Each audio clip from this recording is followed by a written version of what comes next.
Wake up. Wake up. It's Friday. Get out of the rack. That's right. It's Friday. You got one more day to do this before you hit the weekend. Well, you know what? Damon and Larry, we're here for you. Get up!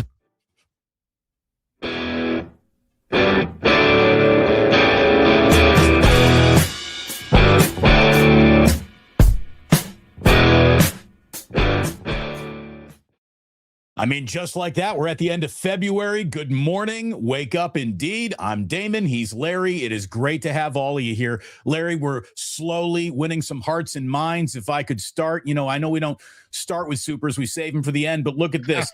Travis Stewart, F you, Larry. You're awesome. Damon, growing on me. So, we'll take it. Is he calling you a fungus? Is he saying you're a fungus? That's the way it works, Larry. I get under your toenails, and the next thing you know, I'm a part of you. And if you want to take the pill to make me go away, it might hurt your liver, so you just deal with it. Anyway, it is great to have everyone here. Thank you. Super Bowl around the corner here in San Francisco. It all starts in earnest on Monday at the Media Center. Larry, I don't know what your plans are down there. I might be doing Wake Up from the Media Center on Monday. Depends on how early I want to start cracking next week. I will be there. The Krueger show is going to be in effect all week long from Media Row. Kev got me this really fancy camera setup that's awesome. And Damon, it was all born out of the vision of the incredible video that you and I did where there's JT the Brick, there's Mike Sando, there's Wayne Newton. And I thought to myself, you know what? That was unbelievable. And so I think we're going to do Radio Row in a big bad way. Of course, I work for KMBR. I'm going to be partly at their table. I'll do my Niners Nightly either from there Monday through Friday, or we're just going to take I'm just going to be mobile, and I expect to do a bunch of stuff with you, maybe a daily video that we'll put out. Absolutely. I think we can tag team some media people, some players, some media people, and do some amazing content. So I told the bosses over at KMBR, I said, I'm going to blow up on Radio Row like you've never seen. I'm going to be mobile, hostile, infantile, versatile, but we'll be there all week long. I'm looking forward to it, man. We're going to have an awful lot of fun down there. We're kind of like Media Row old timers now. We really are. And to prove that, Larry, let me take everyone back to 2013, because we are in the week where a guy like this was hard at work. This was Super Bowl in New Orleans. This is us about to do a pregame show from the radio booth. Look at the enthusiasm. Look at the dark hair on a young Larry Krueger right there. And then, oh, look at these two guys. Larry, you're looking like a funeral director right there. You must have known that the 49ers were going to lose that game. You did not look very happy to be in that picture. But look at the lack of gray on this. Just 13 years of age has really roughed us up. Damon, I feel like I can bust out this picture and put it next to Shanahan's introductory press conference picture and just say that the 49ers have made us both grow old. This pursuit of the 6th Lombardi has turned me into this. Look, all I can tell you is we've aged like presidents. You have spent so much time around that electrical field, even more time than I have. How are your knees this morning, Larry? How is the electrical substation treating you, my friend? It's funny because I played a cut yesterday on the stream from Kyle Juszczyk, and he went on a podcast, and the people were trying to keep it light and they were laughing, but he was very serious. And he's like, I'm a science guy and I really would like some answers. And he wasn't like mad about it, but he also wasn't joking about it. And I think I've heard that CMC feels that way. I really believe this, Damon. I think the 49ers have 1 month. They have 1 month to either discredit it, debunk it, come up with a study that overrules the previous study, or decide or announce that they're tearing down the substation and are going to build it on their own dime. They're a $9 billion franchise. There's only 3 ways to get players. You can't sit out free agency and compete for a Super Bowl. You can for a year, but you can't as a rule. And if the Niners can't get free agents, they're done. So it's really important that they don't just sit here and go, hey, we're hoping for the best. I think they have to be proactive. They have to absolutely put to rest the entire controversy before the beginning of March 9th to be exact, when free agents can sign, but really before March 1st, because that's, a lot of the dialogue gets going in earnest about a week or so before, behind the scenes, as you know. So they've got to put this thing to rest. Some kind of a study, some kind of a or an announcement. They're not going to move the practice facility, because the practice facility is next to the stadium. The stadium they cannot move, but they probably could tear out the substation. And for, I don't know, who knows? I don't know what substations cost to build, but I guarantee you it's a lot cheaper than ripping down the stadium and the practice fields. And then just move the substation, or conduct a study that convinces everybody that there's absolutely nothing to it. Because, well, let me just say, that substation is where it's supposed to be. It's the 49ers who aren't. So it shouldn't have. I mean, but I'm never going to like Santa Clara, but they have been practicing down there. The study that I would like to see, and no, I've not heard anyone bring this up. This is right next to a youth soccer facility.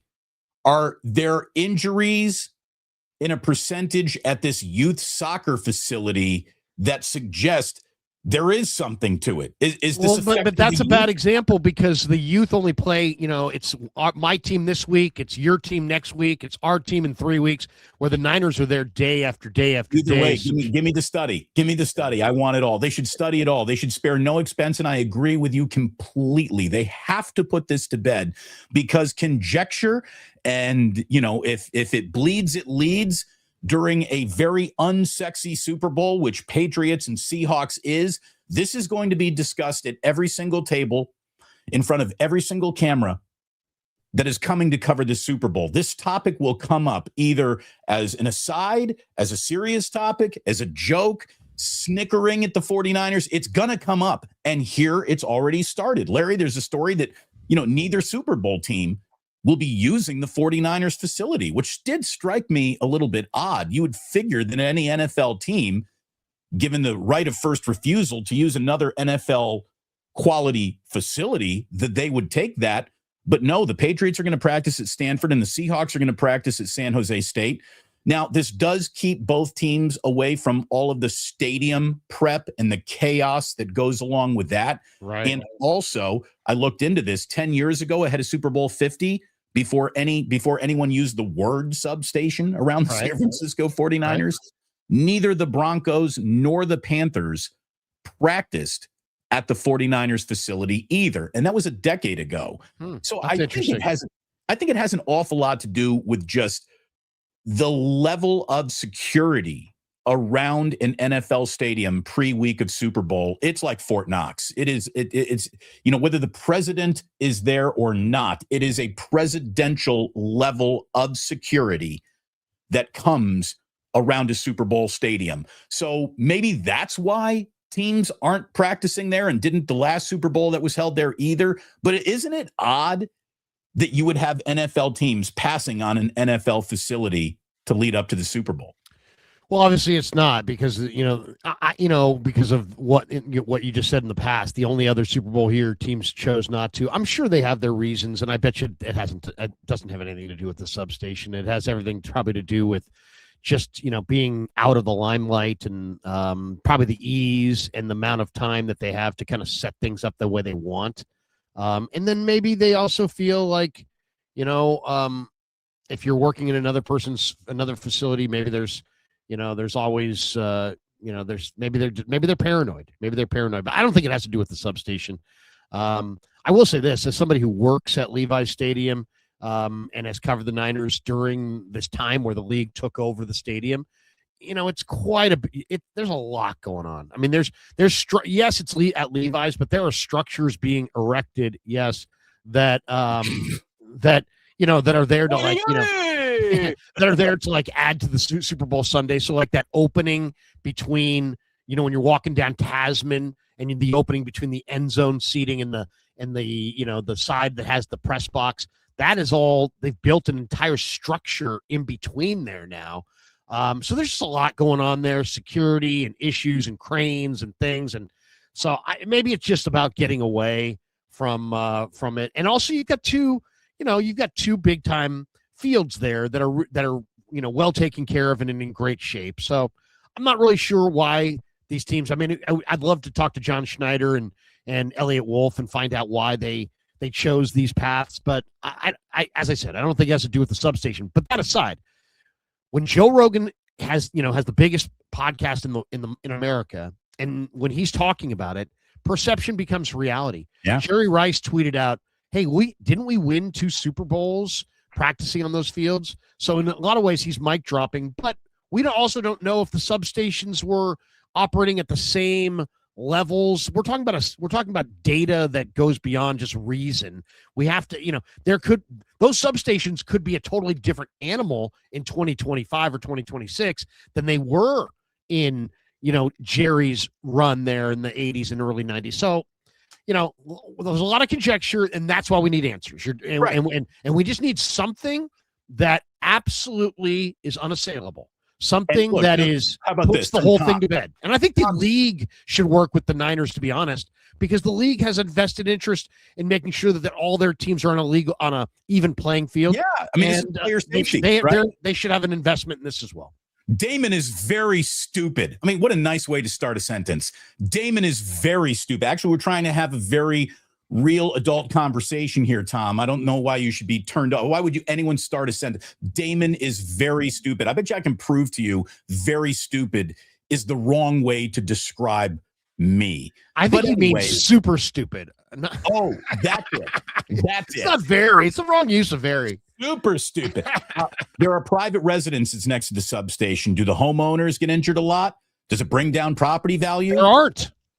There are not private residences around it. So, Tom, you're maybe more very stupid than I am very stupid. It is surrounded by parking lot and asphalt everywhere. Business parks for miles to go. Exactly. There's not a house, I bet you, within a half mile. Yeah. So Tom, use Google Maps and maybe you'll be less very stupid than me someday. Anyways, let me just bring this up because at some point, reality has to kick in here. Sports Information Solutions had San Francisco roster down 262 total games due to missed injury. That's the 7th highest total in the league. I know it felt like the Niners were the most injured team in all of football. They weren't. They were at the back of the top 10 more than they were at the front of it. Are those other 6 teams dealing with electrical magnetical fields? What is, no, let me tell you what I think is going on here more than anything else. And again, I'm not going to dismiss any level of what the substation may or may not be doing. Science needs to happen. Let's figure this shit out. But you know what I think the real problem is, Larry? What's that? It's football. It's just a dangerous ass sport. It's not good for your body. It's not good for your soft tissue. It's not good for your hard tissue. It's not good for your bones, your cartilage, any of your ligaments, your muscles, your brain, your lungs, your heart. It is bad for you. It will shave time of your life off of your life. There's a reason why there's not a lot of 90-year-old football players around. They don't live that long. This is a dangerous sport. It will take time off of your life expectancy. You will be hurt playing this sport in middle school, much less professionally. So there is that, I think, that people are sort of dismissing. Well, dangerous freaking sport. The Niners are the 7th most injured team in the sport, which means they're not the most injured because of this substation. Do you know who's the most injured or the least injured? Who is that? The Raiders. The Raiders at 3-14 this year were the least injured team in pro football. What an indictment that is on their actual team. Good Lord. Hughescheck made a great point though, and I don't know if it's once again analyzing why there are injuries and this and that. I mean, I guess you could argue that the Niners practice harder on Thursdays and maybe that contributes. That's probably the only thing that I think that you could actually point to where there may be some credibility to it, because they do practice pretty hard on Thursdays.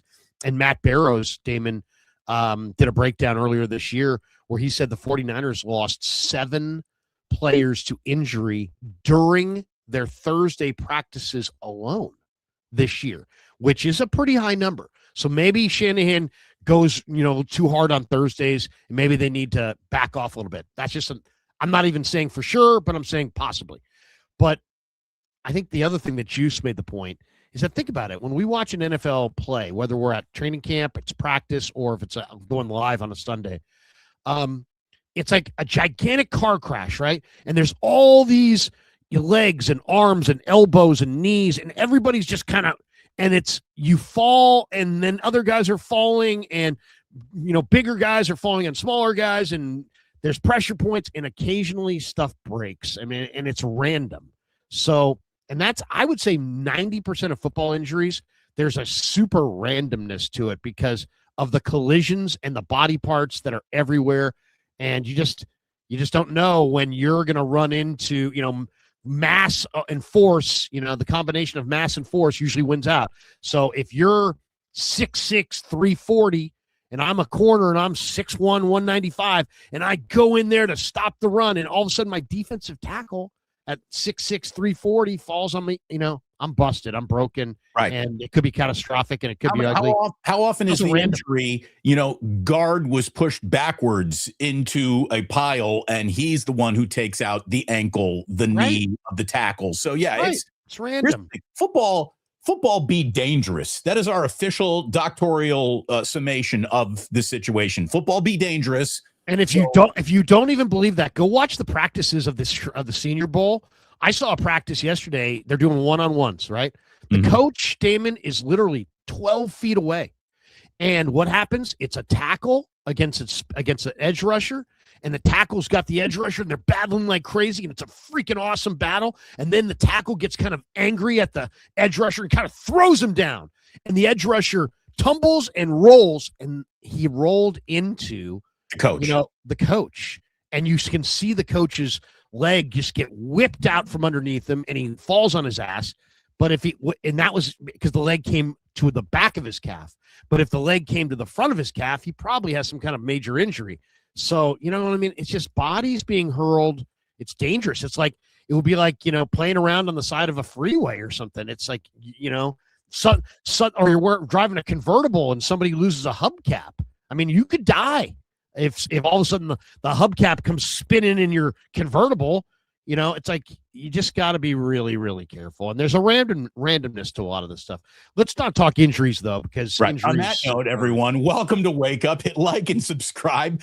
Thanks so much to Ike's for sponsoring Damon Bruce Plus. Thanks to our friends at the Dubliner West Portal, who will hopefully be buzzing during Super Bowl week. It's a nice little, way to get out of the chaos of downtown. Come out to West Portal, enjoy a great Guinness at the Dubliner West Portal.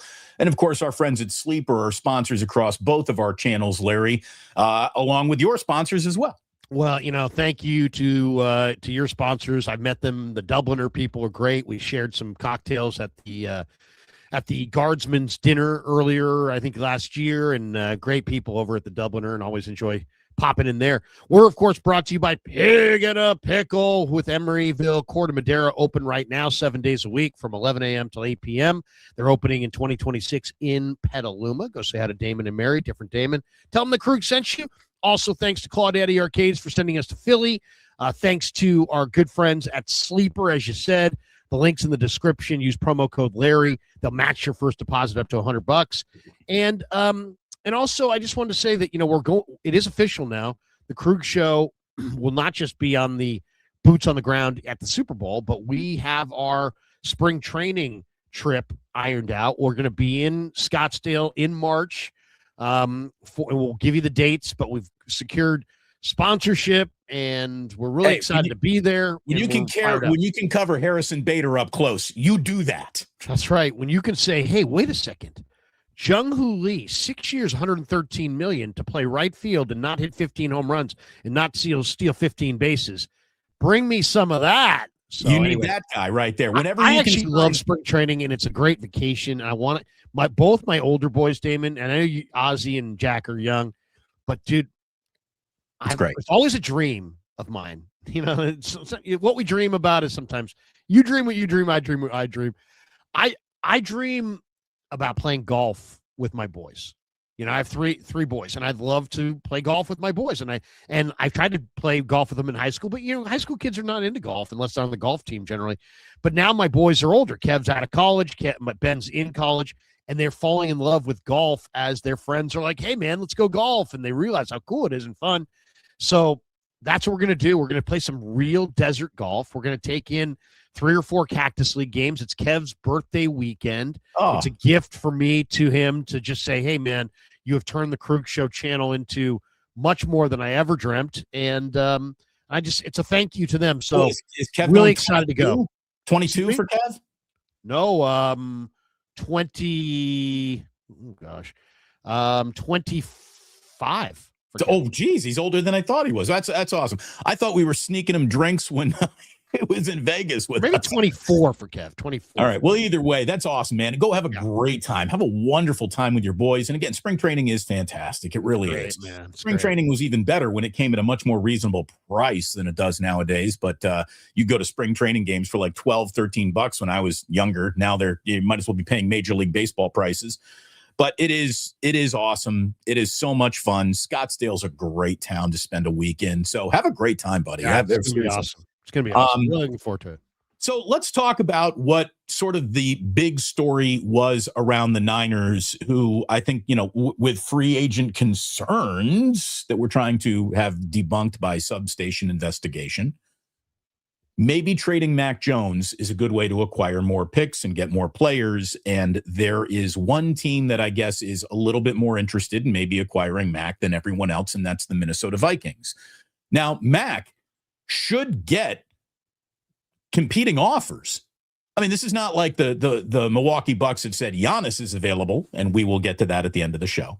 But this is basically a vetted, experienced, still very young quarterback who has a little bit of the Sam Darnold bump working for him right now. Former 49er backup, gets a shot to be a starter. Now the guy is on another team, and he is in the Super Bowl, for goodness sakes. I think that just makes the allure of Mac Jones even more.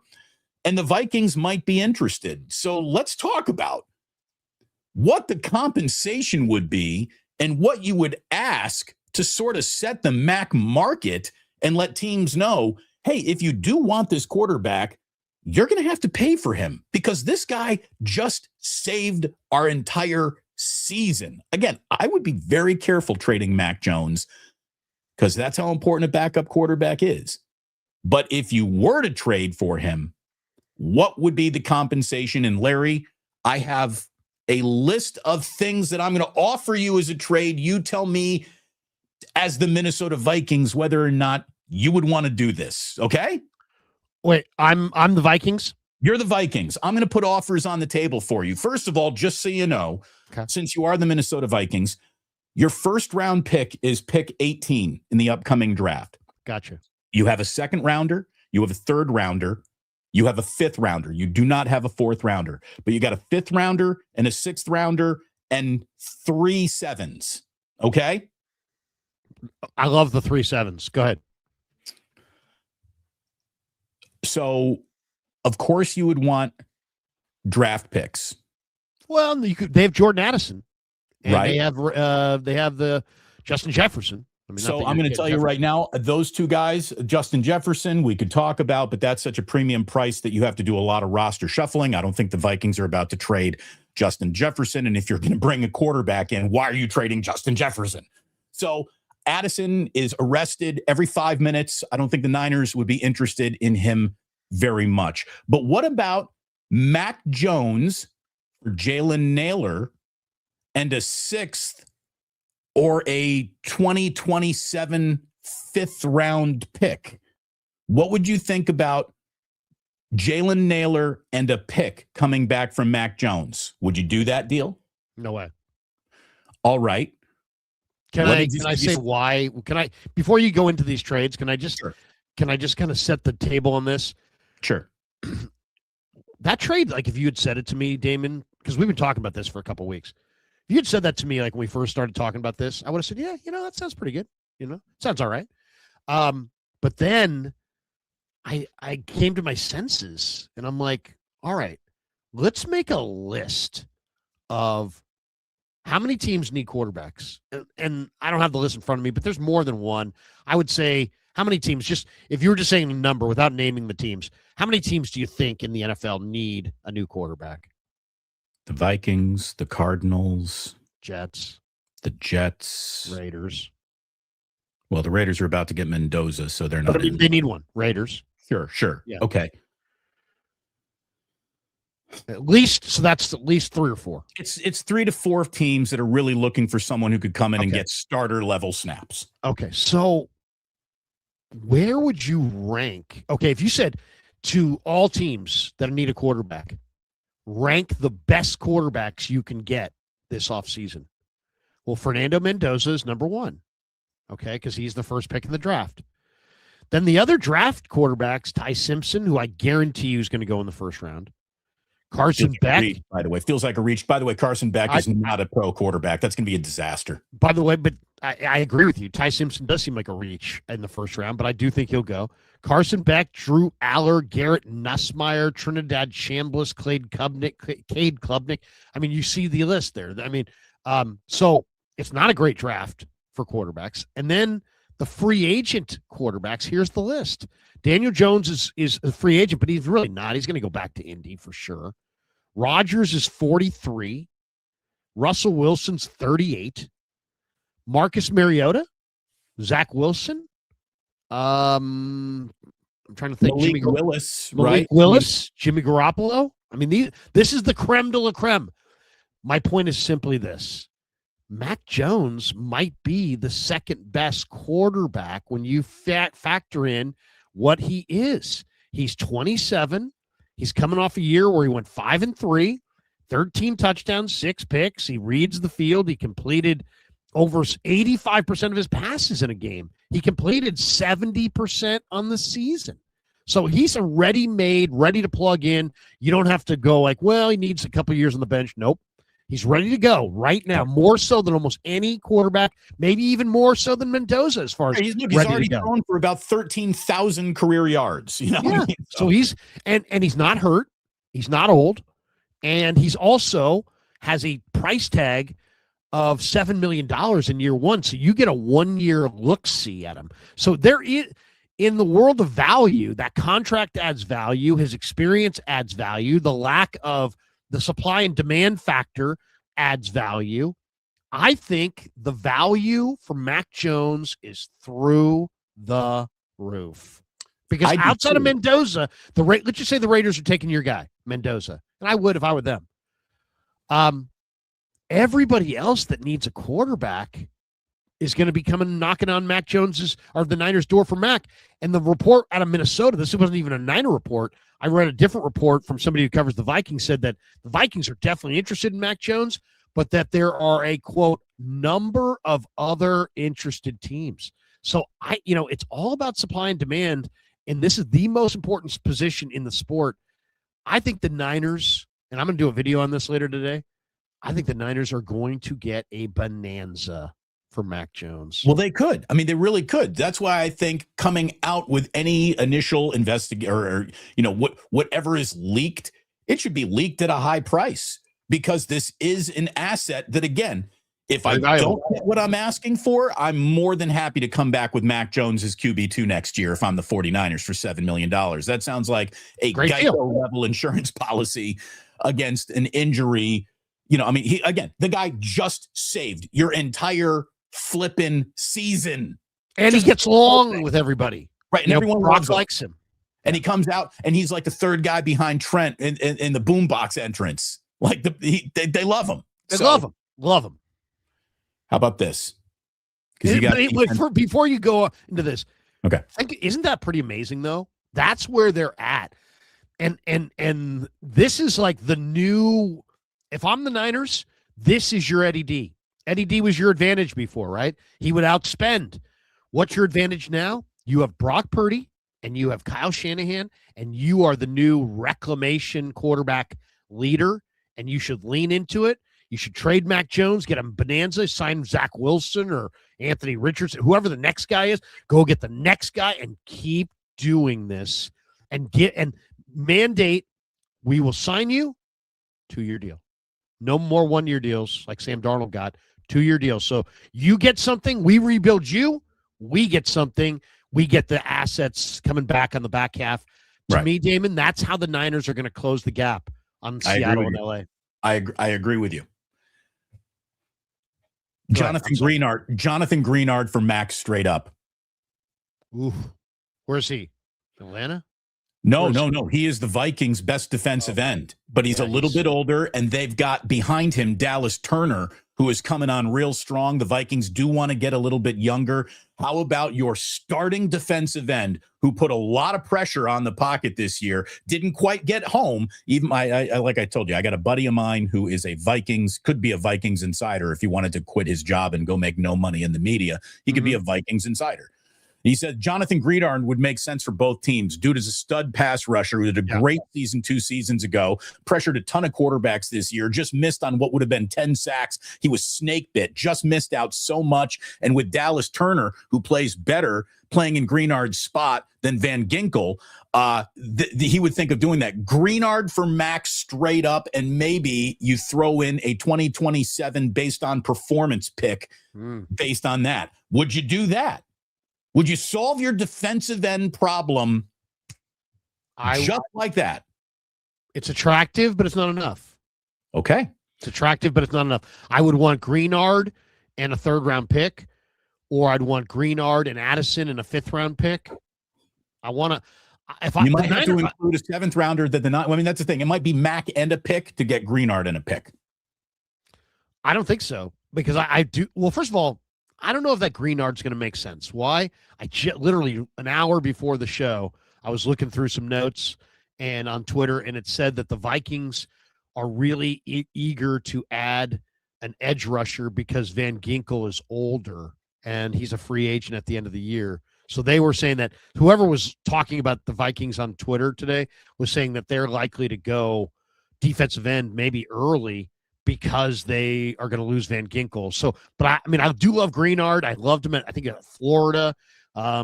He's rangy, he's long, he's in his physical prime. He's absolutely would help them tremendously, and he's a perfect fit for the Niners scheme because he's heavier and can be an edge setter, and he's got enough scoot, let's say, around the corner to burn the edge. So he's a little bit of an edge burner as a rusher, but he's also an edge setting against the run kind of a guy.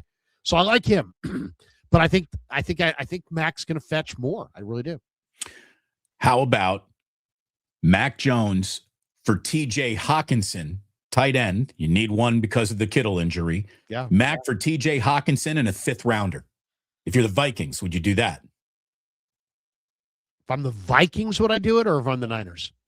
Either way. But yeah. Well, I think that sounds reasonable, but once again, looking for even more, right? Factor in supply and demand. I think that 5th becomes a 3rd. Okay. I would take Hawkinson in a 3rd. Okay. That's what I'm saying. The price tag for this guy is going to be really, really high. If you badly need a good quarterback, you either have to get the Raiders to give you Fernando Mendoza, or you got to call the Niners and get Mac Jones. And there's not a lot of plan B, C, D. You know what I mean? Look, Mac Jones is 27 years old. He was the 15th overall pick of the 2021 draft. He saved the entire Niners season. There's a lot of tape on him playing great. His teammates love him, like we were saying. So how about this? Let's get players out of it. Let's get existing players out of it and just talk Mac for picks. Now, also, my buddy Brady told me that right now, the Vikings are covetous of picks. They don't want to move picks. Adolfo Mensa has drafted poorly. The roster is getting older. So that's Lynch. That's a former Niner, by the way, who has a great relationship with Lynch. Adolfo Vikings just fired their GM for that Hawkinson deal. Thank you very much. What about Mac for a 2nd and 2 7th-rounders in this draft? Not enough. To me, I think you need a 2nd and a 3rd. I would have said a 3rd. I would have said a 2nd just a couple weeks ago. I think I did say a 2nd a couple weeks ago. But when you really examine the wasteland that is known as available quarterbacks this offseason, Price is going to be high. Price is going to be high. And here's why, too, because the Niners don't have to move. They don't just have the quarterback. They got a quarterback that fits and fits their cap. What if to get the deal done, you had to take future picks? Would you be interested in Mac for a 3rd and a 6th this season with a 4th rounder the following season? That's interesting. That is interesting. No, I think that you 4th want it all next. Now. You want it all now. No. I'm okay with the structure. Okay. I think that 4. I think you said a 3rd and a 6th and a 4th. And I think I would want 2 3rds and a 6th. Okay. If you could make that 27 pick a 3rd, yeah, I think I would do that. Okay. So I would too. I mean, like I said, I thought a 3rd, a 6th, and a 4th in 27 would do it. You want to throw 2 3rds at me? Yeah, I'll do that right now if I'm the 49ers. Would you do it if you were the Vikings? Like you said, Andrew Van Ginkel, a little bit long in the tooth, but still a productive linebacker, and the Niners could use as many productive linebackers as they can get. How about Mac for Van Ginkel and a 3rd? No way. You got to remember this. If the Niners keep Mac, they get a 3rd. So now you're trading for 1 year of Van Ginkel, who's a free agent at the end of the year, who's going to have a high price tag. You probably can't afford him. So 1 year of Van Ginkel and the pick you would have gotten anyway. So I would say no. That's why I think there's a lot of people that think of Jones and then they put it in their head and they're like, yeah, he's probably worth a 3rd. And that makes sense. And it does make sense. But then when you look at the Niners getting a 3rd and he's only on the books for $7 million, why wouldn't they just keep him? Especially since what if what would be the atmosphere or the temperature in the room right now if the Niners, let's just say for the sake of conversation, lost Purdy to the turf toe, didn't have Mac, and didn't go 12-5, and went 5-12? What would be the vibe around the team? It would be like Shanahan's done. He's been here for a decade. They're 5-12. Lynch is done. They've been here for a decade. They went 5-12. And they missed the playoffs. I mean, it would change. Would have changed this. It would change everything about the perception of the team from us, the fans, and Jed. So that's what Mac gave you this year. So I would not be in a rush to give him away for anything but a bonanza. And when I say bonanza, I'm talking about a 2, a 3, and a player. Right. I mean, here's the thing. Or give me some conditional draft picks. If he starts X amount of games, if he starts X amount of games for you, your pick improves. If he throws X amount of touchdowns, your pick improves. If you're a playoff team, your pick improves. I'd be willing to do that deal with the Vikings. But again, I want multiple picks, maybe even over multiple years to get a deal like that done. My last question on this, and then if you want to go more on it, we'll go more. Who is the one existing quarterback who could be the wrench thrown into this? Do you think if all of a sudden Kyler Murray is up for grabs, would you be more interested as a team who needed a quarterback in Kyler Murray based on what you know about him, or Mac Jones and the allure of there's still an unknown about him? I wouldn't put my team in Kyler Murray's hands before I'd put him in Mac Jones's hands. I don't think I'd be very comfortable with that. Yeah, I mean, you're talking about 2 different quarterbacks. You're talking about a quarterback with a pocket presence or with a pocket, pedigree like Jones, and then you're talking about one of the greatest second-level movers in the history of the league in Murray. But then there's also these reports that Murray doesn't like to watch film, isn't much of a leader, and it's like you got to ask yourself, we know why the 49ers want to get rid of Mac Jones, or not want to get rid of Mac Jones, but maybe open to it. It's because they ain't got Brock Purdy, right? That makes sense. We all understand that.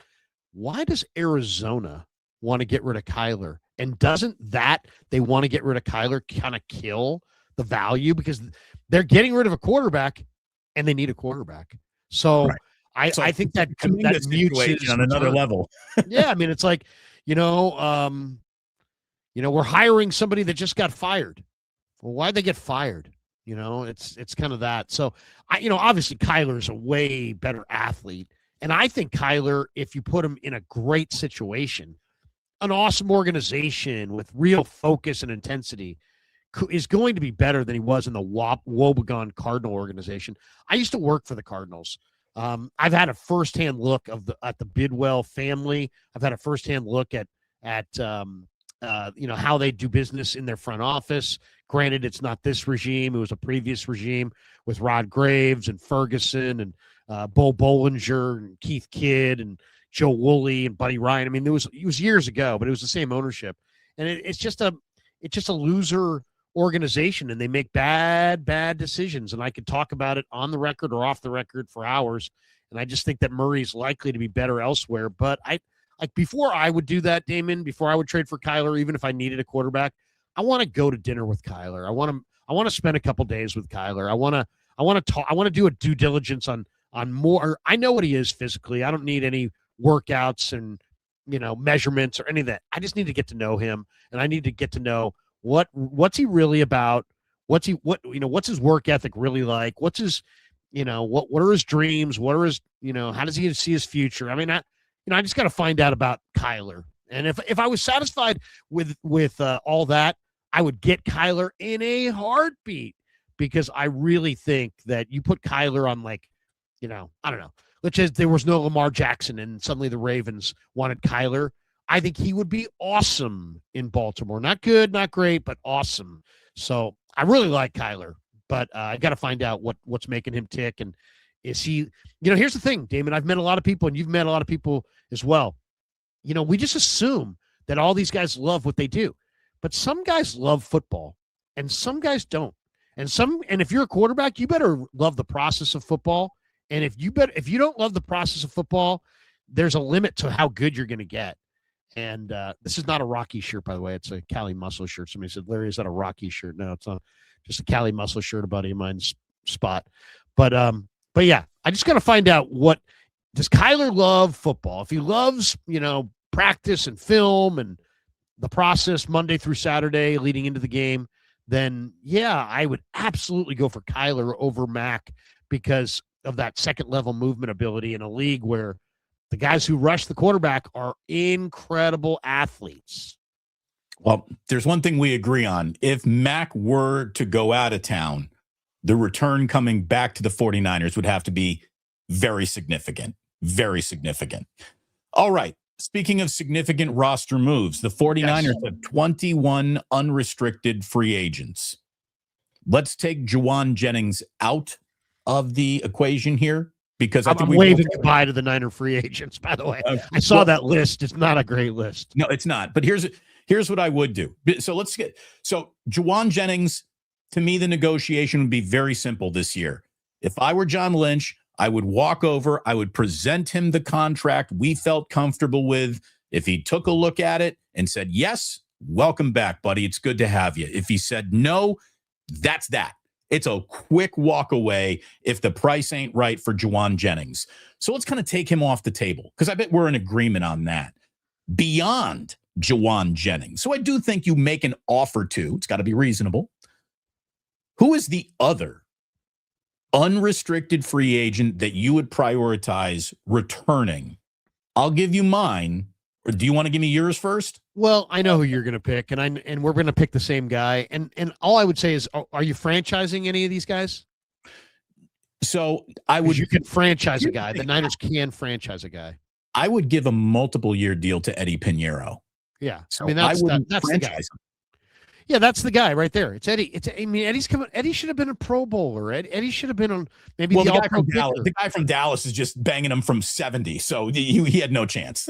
Eddie was amazing this year, though. I would definitely say, the fact that kicker is really important. I mean, if you think about, if you went and took the Patriots dynasty, let's just say, the most recent dynasty outside of the Chiefs, Brandon Aubrey. I don't know why I blanked on his name. It's Brandon Aubrey.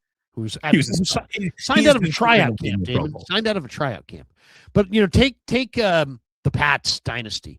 And if you said to people, hey, rank the most important people in the Pats dynasty, well, on that list somewhere is going to be Vinatieri. Yeah, he's in the top 12. Great kicker really does, especially a money kicker. If you feel like you got a guy who's got the nerves to really handle the pressure, and he's a kind of a money kicker, yeah, I mean, I think the Niners, in a year where it was, I don't want to say it was forgettable, because it was a good year, but one of the best things that happened this year was Eddie Pinheiro. And that you did gain a significant pillar of your next Super Bowl team by getting the right kicker. You tried to get Moody and it didn't work out. But then you somehow, miraculously, and it was a miracle, they found Eddie in like week 2 or week 3. And I don't think it was accidental. And I would say Eddie for sure. But is there one beyond Eddie? Yeah. So first of all, I'm returning the entire special teams muscle, if you will. I'm bringing back Eddie Pinheiro. I'm bringing back Thomas Morstead, and I'm bringing back long snapper John Weeks. None of these should be extraordinary costs. Sky Moore? I would do a deal, a multiple year deal with Eddie Pinheiro, avoid franchising him, and give him the assurances that he'll be here for multiple years. I think he'd like that. The one guy that I'm looking at here, I'm bringing back Spencer Burford. Okay. I think he's going to get offers. I know he's going to get offers, but I would make that opening offer if I'm the 49ers, and I would let him know that you are a part of this, man. And with a huge offseason, I think Burford can really take that next step forward. I'm a fan of his. I think he's good. I think the offensive line showed you that it was better with him than without him. I'm bringing him back. Okay, that's a good one. I'm not, because I do like Burford, but I think this line needs a jolt, and it needs a culture change, and it needs a shakeup, and I want to go with some different guys. But I also think he's going to get a price. I think he's going to get a big offer. I'm not saying he's going to get a Jalen Moore Chiefs kind of offer, but I think he's going to get a big offer, and I think he's going to probably walk. But I'm looking at this list. It's a goodbye list. Kendricks. Can I give you one last name? Can I give you one more name? And of course, these are reasonable prices. The Niners are not overextending their financial capabilities here on anybody. But I'm going to walk up to Brant Boyer, and I'm going to ask him, how much do you need Luke Gifford to play good on special teams again next year? Because he led the team in special team snaps. I know that Luke Gifford was not exactly the best fill-in linebacker, but on special teams, I think he's a Pro Bowler. Are you bringing back Luke Gifford? It's not bad either. He would. He's a very good special teamer. Again, I think I would want to go with younger, faster, cheaper, better coverage players, and I would pass on Gifford. I think for me, and a lot of people are going to question this one, but I would see if I could get Yatir Gross-Matos back at a cheap price. I know he's had injuries. He's had injuries throughout his career, but he did play very, very well at times, and I think you got to have a reservoir of guys up front, and it's almost like D-line in the NFL is almost like starting pitching in Major League Baseball. It's like you never can have enough, and it's like every team in the league needs more always. And Yatir Gross-Matos is an inside guy and an outside guy. Look, I like Cleve Farrell too, but Cleve Farrell's a little older. There's more tread on those tires. He's a lot cheaper, but I would try to retain Yatir Gross-Matos and at my price. If I don't like all these guys, I would offer Jennings 2 years, $32 million, and that's my walk away. The rest of the guys on this list outside of Eddie Pinheiro, I would say goodbye to. Okay. And the special teamers, I agree with you. And I would probably throw Sky Moore on that list. You didn't include him, but I would include him. I thought he was a really good fit. I think he's a great return option at a reasonable price.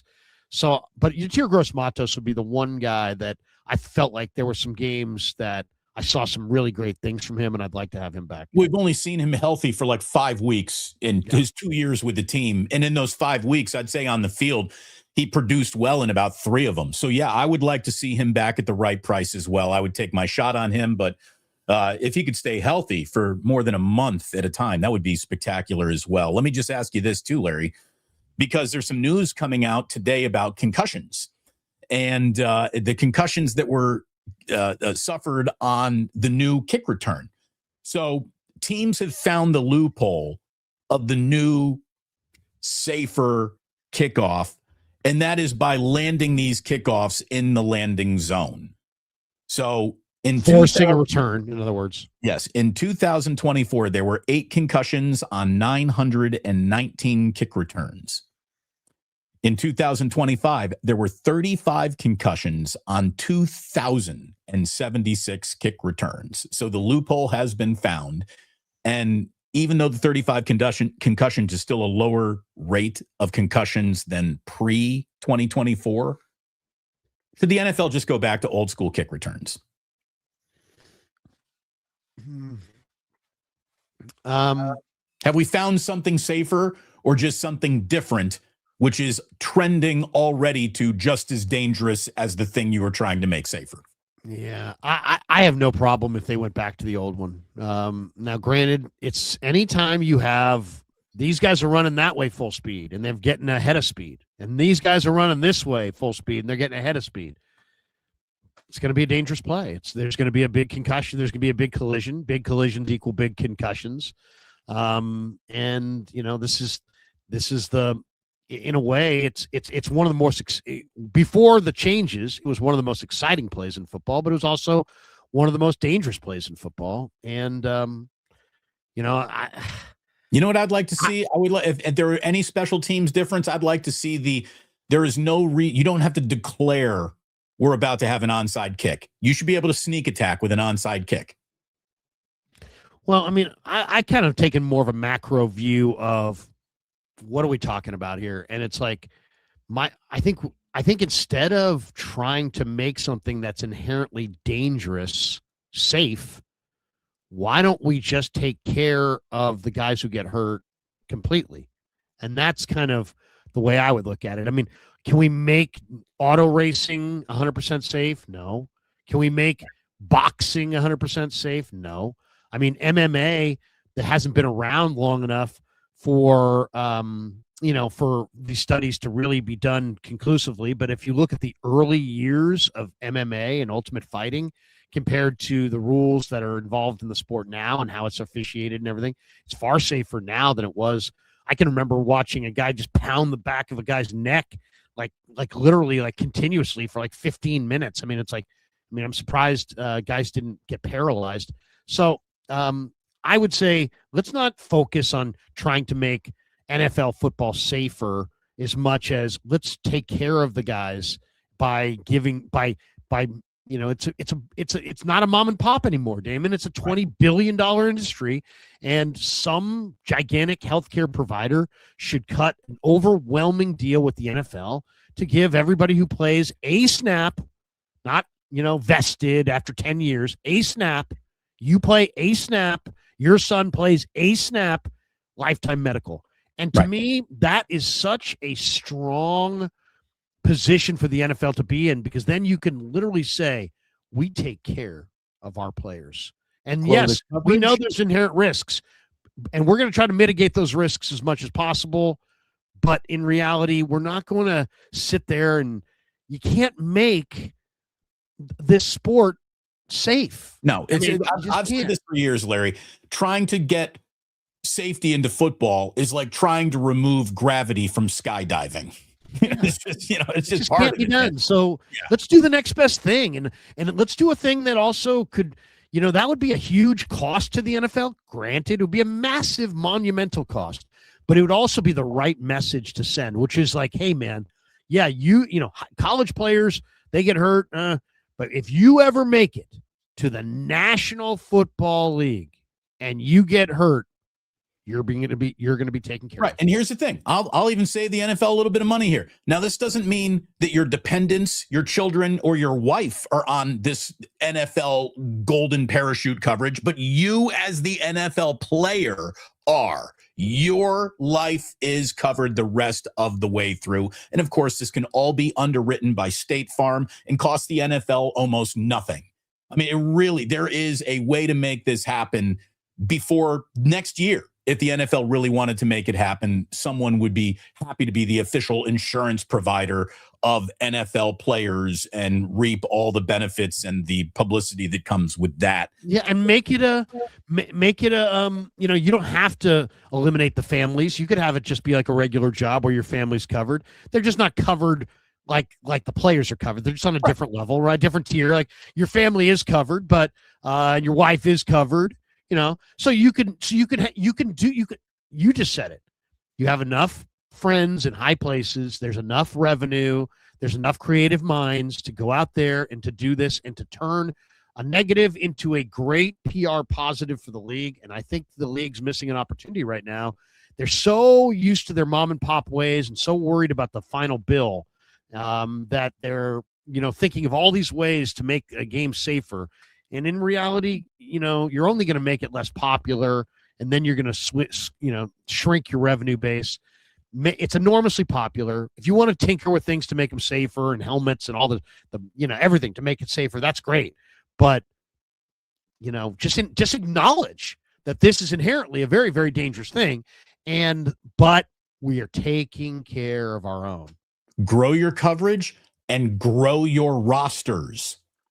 Ask players, give players the ability to play a little less, and I think that as the NFL is now considering adding an 18th game, 18 will become 20 before you know it. There is no such thing as the NFL wants to play less football and sell it to you. So we know that more games are coming. We know that more media deals will be struck. We know this. So grow rosters and grow coverage for your players. Indeed. Let me just ask you this too, Larry, because you've heard a new name sort of come into the orbit of the discussion of next defensive coordinator. We all know that Gus Bradley feels like the name in waiting. It's pretty much why he came aboard the team in the first place, I think. Jim Schwartz has apparently stormed out of Cleveland saying, screw you guys, I'm going home, and is very upset that he did not get the head coaching job in Cleveland. And he is still under contract, so you have to trade for him. Would you have to? The Browns going to release him from that contract? But either way, would you rather have Gus Bradley or an angry spite season or two out of Jim Schwartz, who has done a really good job stymieing the 49ers throughout his career? Or there's a new name that is sort of circulating around that when I said we were going to talk about this, you said, have you heard? And I said, no, I had not heard. Tell everyone. Well, I mean, the Niners, according to Matt Mayoko, conducted 3 interviews already. Bradley, Raheem Morris, and Joe Woods. Joe Woods. I did not see that Raheem Morris story. Yeah, so they interviewed those 3 guys. So now the Niners could hire somebody any minute because they have satisfied the Rooney Rule, which mandates you have to interview 2 minority candidates. Woods and Morris would qualify. So they're ready to roll.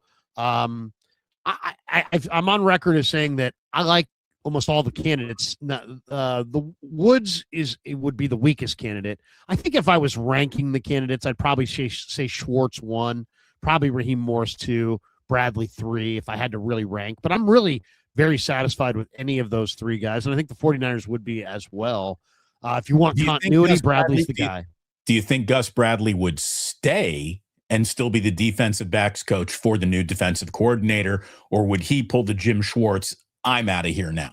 Because there are not as many musical chairs open. It's not like if Gus Bradley decides to walk away, he's going to get a defensive coordinator gig just like that somewhere else. The game of musical chairs is almost over when it comes to coaching movement. Well, I mean, Gus Bradley, it depends what kind of, what his financial situation is. It depends what his, what his ego is like. Because, I mean, you're talking about a guy who used to be an NFL head coach and a coordinator. And now he's going to be happy being a position coach. I mean, name me an former NFL head coach that went back and was a position coach. I mean, Bill Walsh. I mean, aren't too many. I mean, aren't too many guys. I mean, yeah. Tom Sula. There's been a few guys through times. I mean, and they're usually line coaches. I mean, whatchamacallit? Or he's not a position coach. He's Spags is now a coordinator, but I mean, yeah, I mean, like, I think Joe Bugle. I mean, there's a couple guys that you could probably point to, Ray Rhodes or somebody who was like, they got a head coaching opportunity and then eventually they went back. Richie Pettibone going way back, but it's rare. It's really rare. So I would say Gus Bradley probably would join Sala in Tennessee in some kind of, consultant role if they got bypassed for the coordinator job. That'd be my guess. By the way, I'm glad Richie Pettibone made today's show. I did not have that on my show bingo card, Larry. Thank you very much. Okay, so I can go deep. The Falcons have dipped into the Bears front office to fill their general manager role, not the 49ers front office. The Falcons hired former Bears assistant general manager Ian Cunningham as their next GM, who's 40 years old. He joins Matt Ryan, and Stefanski is now the new brain trust of the Atlanta Falcons. I'll tell you what, that's a pretty good brain trust. The Falcons are making good hires, I think, here. Look out for Atlanta, maybe. But this relates to the Niners because director of scouting Josh Williams was up for that job. He did not get that job, so I guess he remains. Vice president of player personnel Tariq Ahmed was also interviewed by the Dolphins for their GM opening, as was assistant GM RJ Gillen. No one is leaving. No one from this front office is leaving. And that piggybacks on a story that was in Niners Nation this week about how the Niners really do have something that is rare in the NFL, and that is a decade of steady leadership at the top of the organizational chart. With Shanahan, who is in charge of it all, and John Lynch, who is also very much making big decisions. Their entire scouting department now stays. Their assistants to their general manager now stays. And one might even argue, since the drafting hasn't been great, this might not even be a good thing. But when it comes to stability for a team that is yet to crown itself with a Super Bowl title in this regime is basically getting a 10th year now. Good or bad, Larry? Good or bad? That these guys didn't get hired? That everything will remain the same after so many disappointing drafts. I mean, look. Well, continuity is always a good thing, but I mean, continuity can be a good thing, but the reason that they didn't get hired, is they didn't do a good enough job, and they haven't done a good enough job. And if you look at, the 21 draft, it's a nightmare. 22 is a nightmare outside of Purdy. 23 is a nightmare. 24. They've had 3 or 4 bad drafts. I mean, this and all, the recent drafts always look good, but then over time they look bad. I mean, the first 3 picks of the 24 draft were Pearsall, Renardo Green, and Dom Pooney. Well, there's a lot of people that say that Dom Pooney is underpowered, that Pearsall's glass, that Renardo Green is not a culture fit, and don't think that those guys as 3 stars. Think of those guys as 3 question marks. So, it's like as time goes on, you get the real answers. Like, people do a grade the morning after the draft. I don't, but a lot of people do. And I always thought it was an exercise in futility. You got to give it some time. But guess what? You do get definitive answers on your draft classes, and it takes time. That's why, it's like back to the San Francisco Giants, you'll sit there and go, the Giants, farm system sucks. And then you'll have some suck up Giants fan who'll be like, Eldridge and this guy. And it's always guys who haven't done it yet that they have high hopes for in the future. But guess what? I can name 25 Eldridges in my lifetime that have all sucked. It's just now it's proof that they sucked.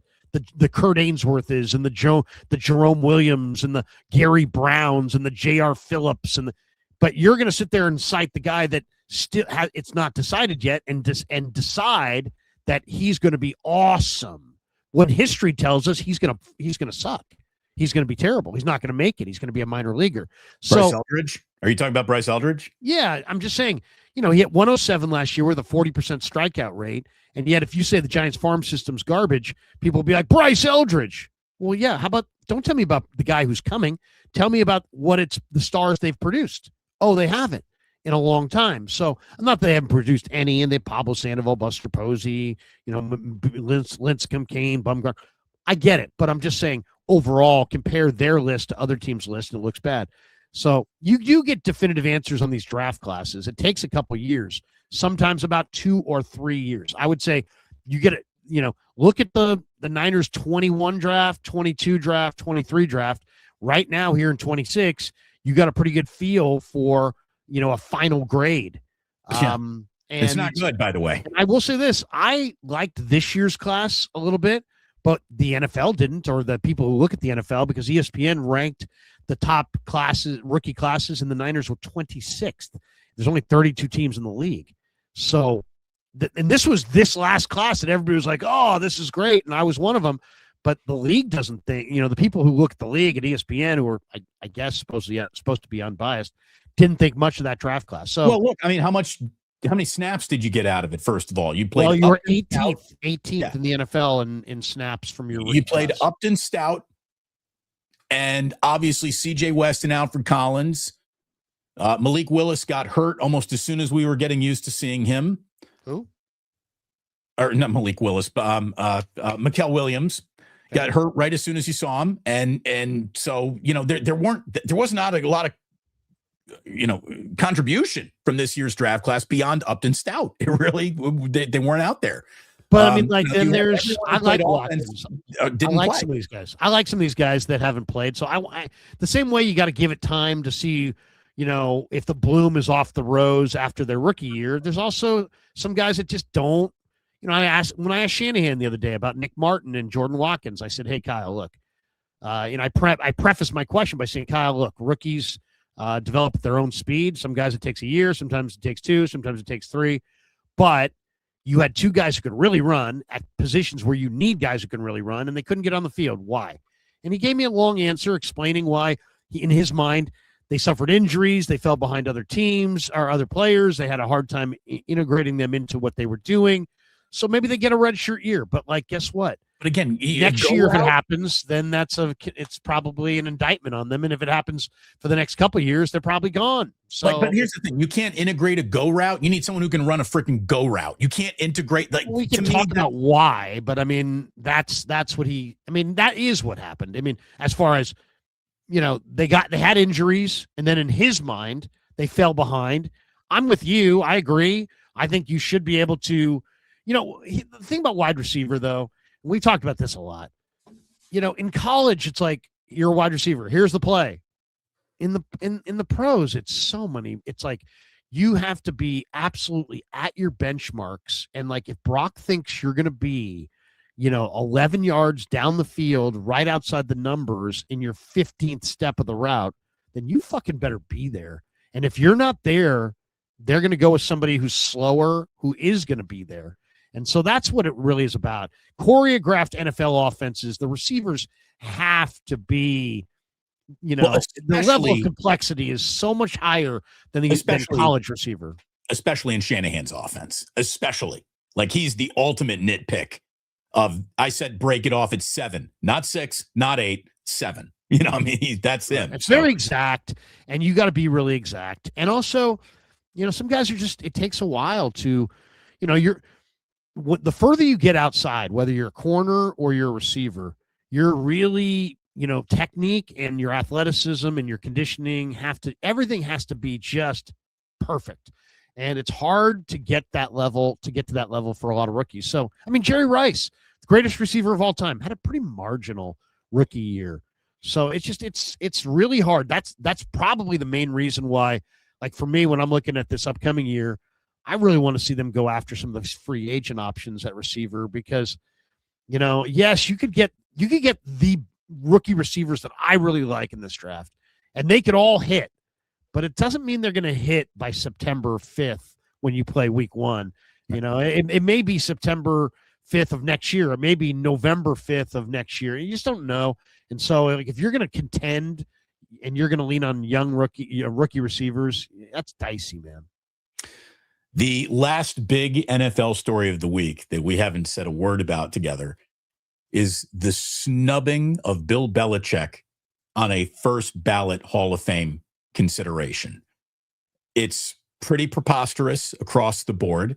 I think we've all heard the comparisons to Barry Bonds in a way, this is what happens when you treat people gruffly in your career. I don't know what it is. I saw Mike Sando offer up, it could be part of the process, and the process then needs to be, examined. And if, people didn't vote for Bill Belichick because they thought that they only had so many votes to spread around and they assumed he was a shoo-in, was he undone by that?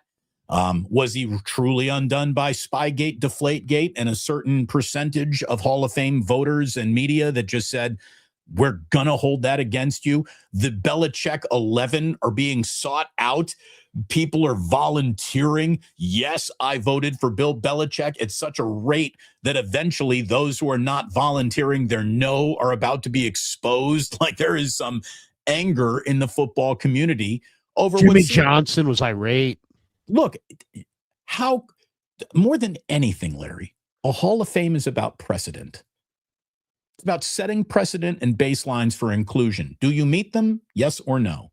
Not only did Bill Belichick meet them, he so thoroughly shot past any trajectory of what you thought a first ballot Hall of Fame, second all time in wins to Don Shula, more Super Bowls than anyone who has ever breathed.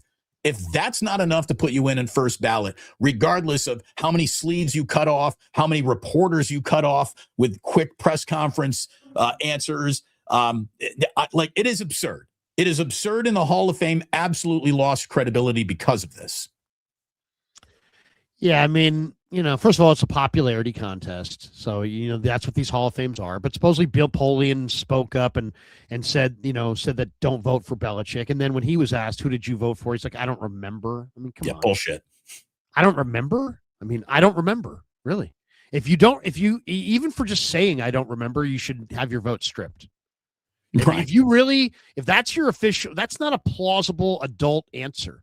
So either you've got, CTE or you've got dementia and you shouldn't be voting anymore. Then I read that Ryan Leaf said, I didn't vote for him. Ryan Leaf has a vote? No, I think Ryan Leaf was being sarcastic there. I think that was when I saw that, I was like, what? Ryan Leaf has a vote? Yeah, That's a bum. I mean, here's Jimmy Johnson. He says, as a Hall of Fame coach, I think Bill Belichick is the greatest of all time. Yes, he had a great quarterback, but we all did. He won after the salary cap and free agency. Plus, I know how much he loves the NFL and the game. I'm pissed. Yeah, I'm pissed too.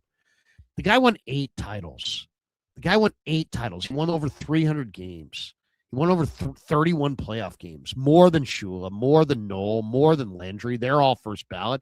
He should be first ballot. He did it in the salary cap era.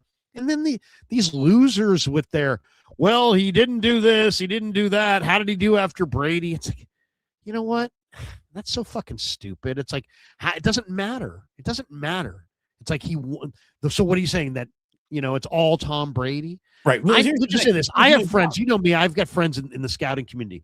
My mentor, the late, great Bill Urbanic, worked with Bill Belichick and knew Bill Belichick. And this guy was a defensive coach and understood, the differences between, all coaches know football, but some know more, right? And this guy went to camps and talked defensive strategy with, the Dave Adolphs and the Gunther Cunninghams and the Dick LeBeaus and the Bud Carsons and the George Seiferts and the Bill Belichicks. Bill Belichick is the greatest defensive backfield coach of all time. Bill Belichick found a way to get Mark Collins to dominate Jerry Rice. Bill Belichick has 8 rings. Bill Belichick got Troy Brown to play both ways, Damon, as a pro, as a receiver and a corner. He's a great teacher. Bill Urbanic told me that Bill Belichick was a genius. Of course he was. And he was a great coach with the Giants. I mean, you could argue that he was the key to Parcells. Hey, and here's the thing. What are you going to just say? Well, that was just Lawrence Taylor. No, it's never just one thing. It was never just Tom Brady. And I know that Brady goes on then to Tampa and wins big there. And that makes it wasn't quite Belichick argument even echo louder. It shouldn't. Let me tell you what Bill Belichick was with Tom Brady. He was a level of unprecedented success that the league was unfamiliar with because they'd never seen shit like that. I mean, the fact he is not a Hall of Fame, it denigrates the Hall of Fame. It doesn't denigrate Bill Belichick. It denigrates the Hall of Fame that he's not in. And apparently, his Jordan Hudson, are they broken up? Is that the rumor that's out there? She only dates first ballot guys, Larry? Yeah, so his teenage girlfriend or whatever, they broke up. I'm going to share the screen on this one. How long until she's got an OnlyFans account, Larry? How long? I mean, are we counting down months or years? You mentioned LT. Here's what LT had to say about it. I got set up like a mother. Remember that when he bought cocaine on TV? Here's LT. You saying that Bill Belichick is not worthy to be in the Hall of Fame first ballot? If he's not, then the whole thing is total bullshit. Exactly. This is about precedent. Well said, man. There should never be a first ballot Hall of Fame head coach ever again after what just happened to Bill Belichick. Sorry, Andy Reid. You ain't in now. Not first ballot. Can't be. It's an insult. I mean, like Jimmy Johnson is a chill dude at this point. He's living in the Keys. He's fishing. He was irate because Jimmy understands that what Belichick accomplished was just amazing. Just amazing. Bill Belichick, just get out of the macro and look at the micro. He was maybe the best coach who ever lived as on the defensive side, as far as the ability to take away something that he wanted to take away. He makes you play left-handed. He was take away a weapon better than anybody. He called it making you play left-handed. He made more teams play left-handed than most teams were able to play right-handed against anybody else. It's weak. The whole thing is weak, and it's like, the word is petty. It's petty. Absolutely, it is. Yeah. It's unfortunate. Finally, it's unfortunate because these guys, what is the Hall of Fame? They're just ambassadors for football. And come on, I mean, you don't want Bill Belichick to be an ambassador for football? I mean, really? I mean, seriously. Even Tom Brady, who had beef with Belichick at different times, and I'm sure they yelled at each other. He was like, "Come on, man, this is ridiculous." So it's not. Hey, there's a lot more injustices in the world than this, and everybody's going to be just fine. And Bill's got all the money and all the wins, and nobody's taking anything away from him. But it's petty. Petty. Let's, Larry, go through our supers. And I got two things I want to bring up here. We'll end the show with Giannis. How about that? Let's do super. I got two other things that we got to hit first. Okay. One, a Chase Senior thing that I think is really interesting. And Chase and I are going to stream in about 15 minutes, but I do want to share this. He has this out there, Damon. This is pretty interesting. Let me see. I think this is it. Yeah, here it is. There we go. Chase put this out today. He said, here are 5 49ers cut candidates and players the Niners could move on from to clear some money before NFL free agency. And he's listing Jair Brown, Brandon Ayuk, Bryce Huff, Jake Brendel, D. Winters. I'm good saying goodbye to obviously Ayuk and Brendel and Winters. Those would be the 3 I'd say goodbye to. I would keep Huff and Brown. I know I'm in the minority on Brown. A lot of people don't like Brown. I had Kyle Posey from Niners Nation on, and I would encourage you to get him on. He's really good. I've had him. Oh, you've had him on. Well, then and he thinks that Jair is their best safety, even better than Mustafa. I really think Jair has gotten done wrong by the perception. I think he's a versatile piece and a key guy who could play weak side linebacker in a jumbo three safety kind of a deal. I think he can. I really like Jair. I think Jair is a good football player.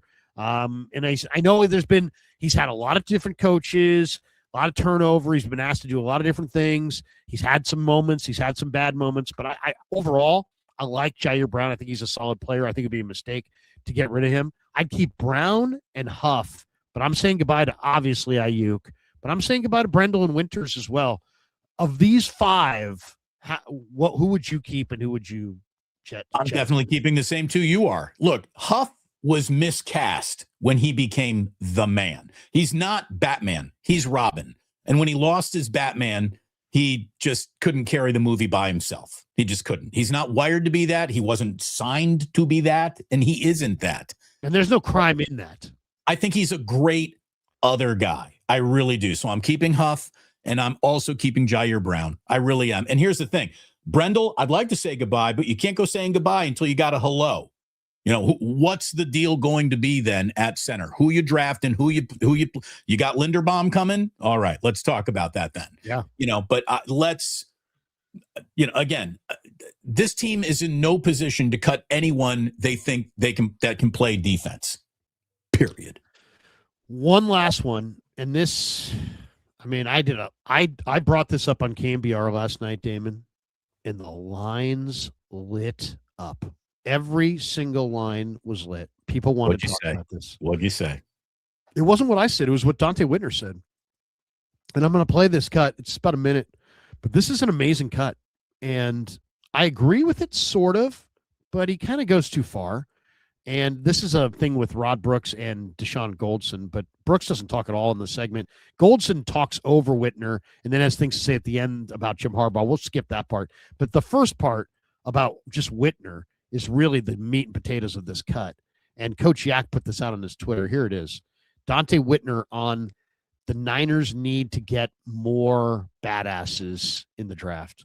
You know what I was thinking, though, and what I've been thinking about with the 49ers and their personnel? And when I look at the LA Rams and the Seattle Seahawks and the way that they're built up front and in the trenches, I think it's time for the 49ers to get away from the safe draft picks. The guys who they're easy to control in the locker room, guys who the environment really. And I started seeing that towards the end of my year. It's time to go and get some guys, some dogs, literally from the inner city, from the Ohio States, the Georgias, like the Philadelphia Eagles did. And if you want to control that environment, put it on the player development part.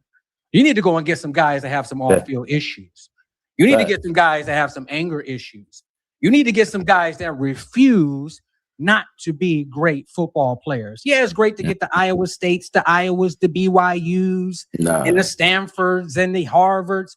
But, man, we need to go and get some dogs. And that's what it's going to take to compete. So I've been thinking about that all week. And when I was looking at this NFC Championship, I'm like, that's the difference.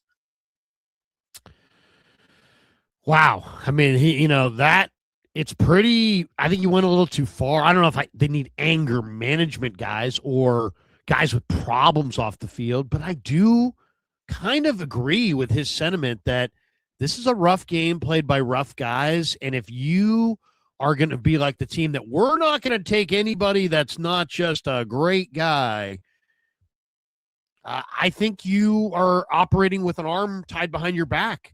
I think he makes a compelling point. I don't like necessarily the way he said it, and it sounded almost like he was pointing at Kittle and Purdy and Juice and to say that you need guys from the inner city. What are we saying here? What are we really saying? I don't know. I kind of agree that you need especially on defense. We just showed LT. LT is not an easy guy to control, and I'm sure, he did some bad stuff, but he was also a badass on the field, and we all want LT the player. So, Damon, weigh in on this one because your guys' team right now, Indiana, is at the top of the football world, and they really have a lot of high-character football players. And there's some absolute dogs on that team, too. I'm telling you this. Just because you got dogs on that team, but I'm just saying they're not a dog. You can be both high character and a dog. Let's just say that. What do you think of what he said? Let me just say two things. I would have never cut Charles Haley. I would have never traded Charles Haley.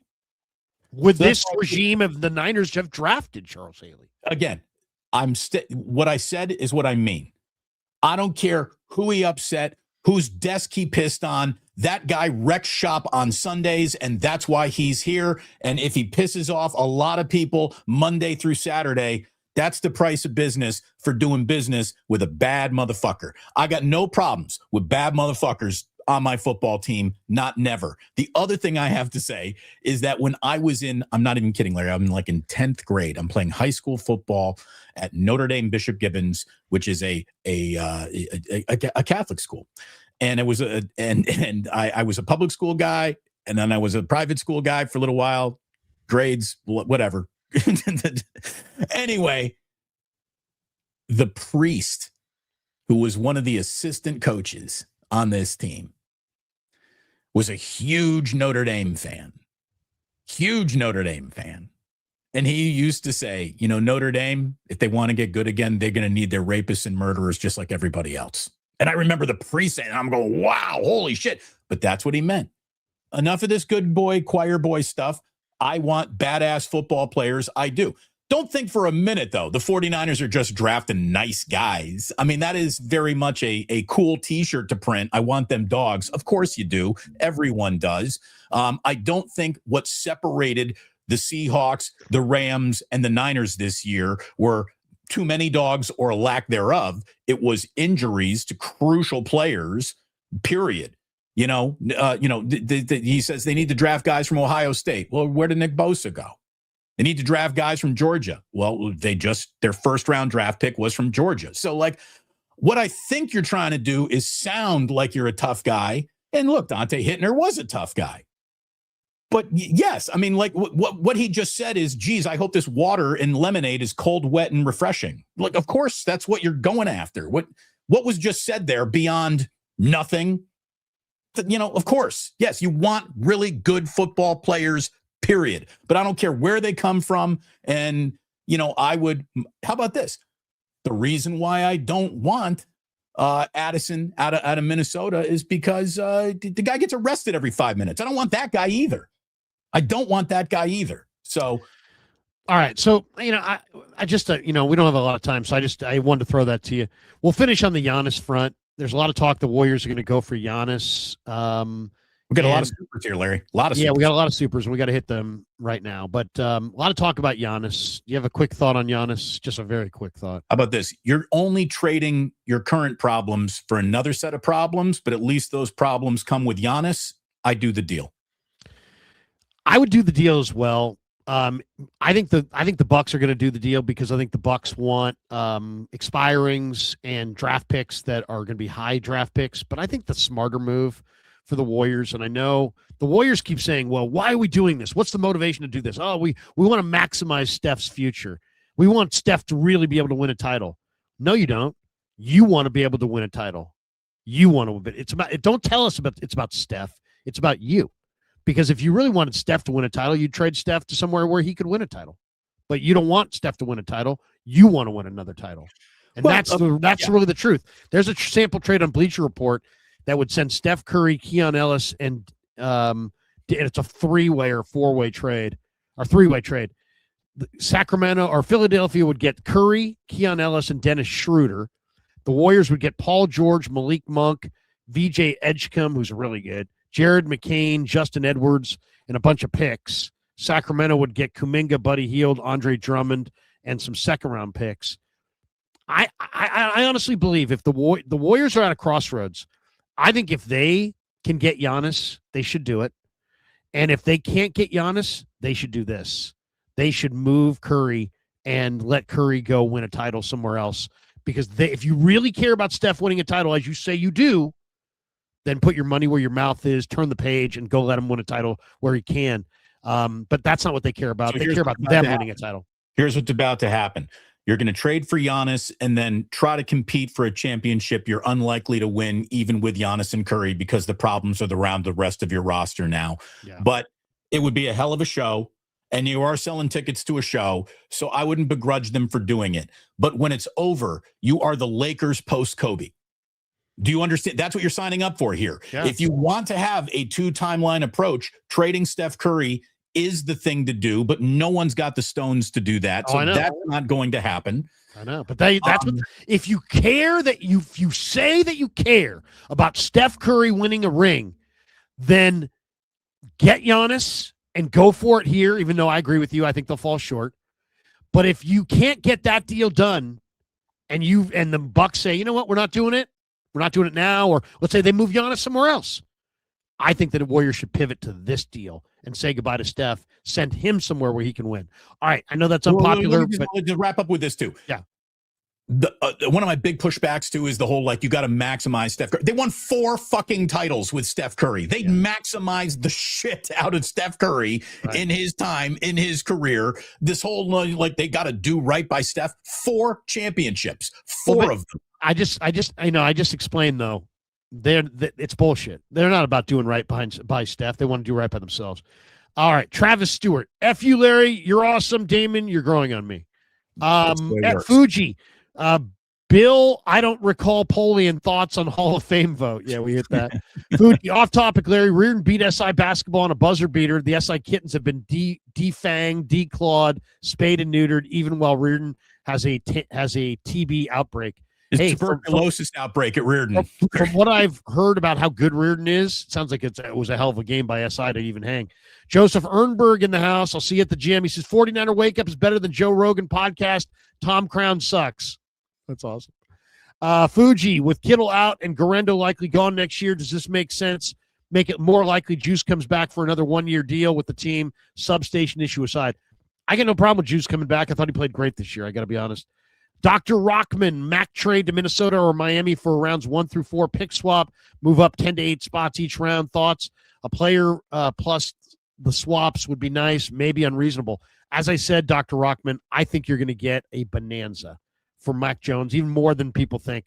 Zach says, Larry, Damon, love the show. I think ownership is the problem. Eddie D said it would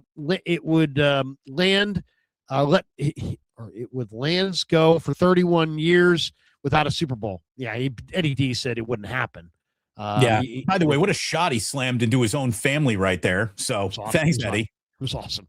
That's why I love Eddie. Dr. Rockman is as nice as a good backup quarterback is. Half the team needs starters right now. The team does not have the luxury of keeping assets on the bench when the product on the field is subpar. They need players. I agree. Dr. Rockman, I think that's a very astute point by you. Greatness. Vikings just fired their GM. Oh, maybe the guy you were talking about, Damon. He's out. No. That was us. That was when I was saying, here's the trade. And the Vikings would fire their guy right there. The Vikings have not fired their general manager this morning. Paul Glass loved Hittner's view on getting some badasses, some MFers. Badass. Again, but that is just the most empty calorie thing you've ever played in terms of was this interesting? Not really. Of course you want badass football players. What are we doing here? Come on. Well, but I mean, if it really comes down to, we didn't really flesh it out, but if it really comes down to, one or the other, that's really when the debate gets good. Whatever. Says, do you think Willis would be more wanted than Mac? No, Willis, I think Mac is going to be more wanted than Malik. I really do. Fuji says, any update on Roger Craig's Hall of Fame chances? With Belichick not getting in, I think his Hall of Fame chances go up. We'll find out in a week. I hope he gets in. If he gets in, I'm going to Canton. PDX says, I would trade Demo for a better man corner. If we got Schwartz, maybe Salah would take him for a pick, and we take Snead off their hands and hope he rebounds. Trading Diamador Lenore would be ridiculous. Yeah, I don't see that happening, but weirder things have happened. Joseph Ernberg, YGM is the Pearsall of D linemen. 3 plates. 3 plates soon, LK? No, 3 plates not soon. Unless you're spotting me. And even then, I wouldn't even try 3 plates. My arms start to shake when I get 2 plates, when I get 2 plates and a 10. Fuji says, Eddie D did also start the 49er Golden Heart Fund. Yeah, he did. That is legit. Alexander McDonald, not confident Lynch can make a good free agent acquisition. His best is who?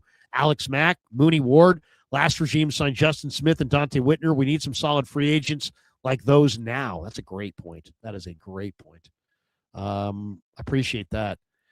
We have this one from Mr. Derp. Dubs to get Giannis, yes or no? I'll say yes. I think they're the leader. I think they really are the leader. Too much sauce. Why are media events so scattered for the Super Bowl in San Francisco? Because Media Row's in SF and the game's in Santa Clara. Well, it's ridiculous that opening night is at SAP Pavilion. That should be at Chase Center. Yeah, it's whatever. Maybe there's a Warrior conflict. TV YT says, would Jed revoke media creds for personal reasons? I hope not. Chino EVI. I brought it up a month or so ago, but do you think Ayuk for AJ Brown could get worked out now? Wouldn't be straight up some sort of package. I don't know what the market for Ayuk is. I would do it. I would do that in a second. Fuji, Brian Poley and Bill's son, who I do know, hinted his dad is old, memory not great. He asked for compassion and to lay off his dad. Not sure if he knows how his dad voted. That's interesting. I can see that. And I think Brian's a good dude. Bill's a good dude. just don't say that you forgot. It's a bad look. But there's no doubt who led that charge in that room to screw over Belichick. It sounds like Polian. This was a main chief rival of the Bills and the Colts. Come on, man. I think we know what happened. Fuji, Bill Petty Polian would fit right in at SI or SH. Oh, that ain't right. Greatness says no, they real did look it up. Okay. I don't know what that is. Dunn says Damon and Larry, Eddie D won 5 Super Bowls as an owner, hired the right guy twice. Also, I don't think Shanny would have not made certain draft choices if he had an owner with coldness like Eddie has. Oh, that's interesting. Jake says Eddie and coldness. I don't think those words have been used in the same sentence. Well, before. I think he just means he's just like a bat. Eddie was a bottom line guy. Jake says the Vikings really did fire their GM this morning. Oh, okay. Did they? I have to look it up, but yeah, I mean, I'm here with you. Angel, you can look it up right now. Angel says it did. It just happened. Vikings fire Kwesi Adolfo-Mensah after 4 seasons. It really happened. Yeah, the way that was written, I thought, that seems very real. Angel Navarro, can't the 49ers build a indoor practice facility? So basically build around their practice field to above the power station. Shanahan has been demanding an indoor practice facility, so who knows? Too much sauce. Is Tonjes a regrettable loss if he leaves? Yes. He's not going anywhere. He's not going anywhere. He'll be here for sure. All right, that's going to do it for us. Thanks to Pig and a Pickle. Thanks to Sleeper. Thanks to Damon. Thanks to all of you. Larry, we got the Vikings GM fired this morning. This is the most powerful the show's ever been. He needs to call Habbas Law, 1-800-INJURED. They will fight to make it right. HabbasLaw.com on the web. Thanks to all of you guys. Have a great rest of your Friday. Damon, we'll talk more Super Bowl next week from Radio Row. And until then, peace.